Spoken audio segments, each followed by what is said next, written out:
No, I started out as an actor, and that was so I've never went to film school. That's my training. My only training is going to acting schools.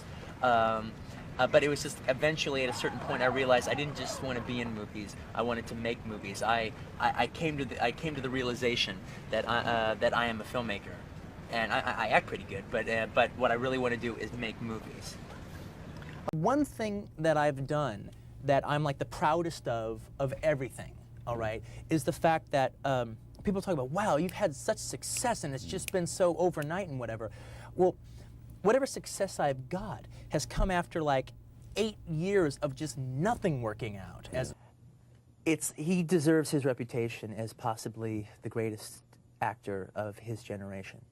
I've come to the conclusion from editing a film that he's made, seeing every last little bit of footage, I think he is the best actor in the world. With a revenge movie, we've all seen revenge movies a million times, right? You've got like 5 people on the list, you're going to track them all down. Well, I was able to do a thing where, like, revenge movies, well, you know, every third kung fu movie is a revenge movie, every third samurai movie, every third spaghetti western is a revenge movie, all right?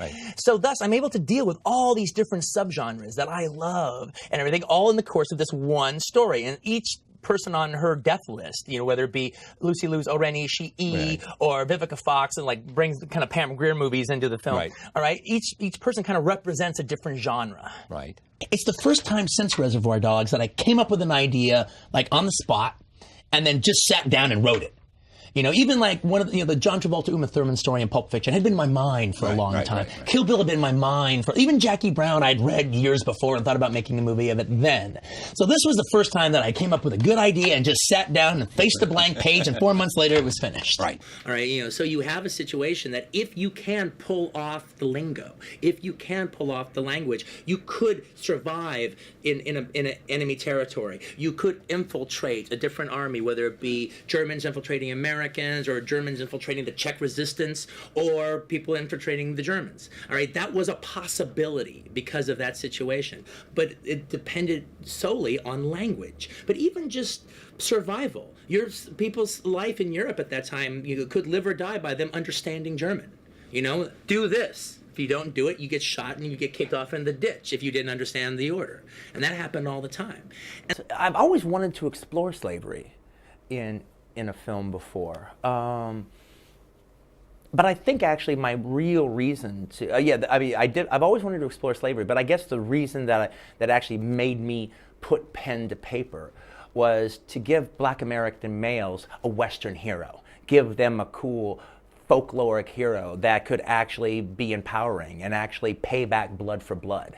And so we talked about it, and one of the things he asked right off the bat, he goes, so I'm kind of curious,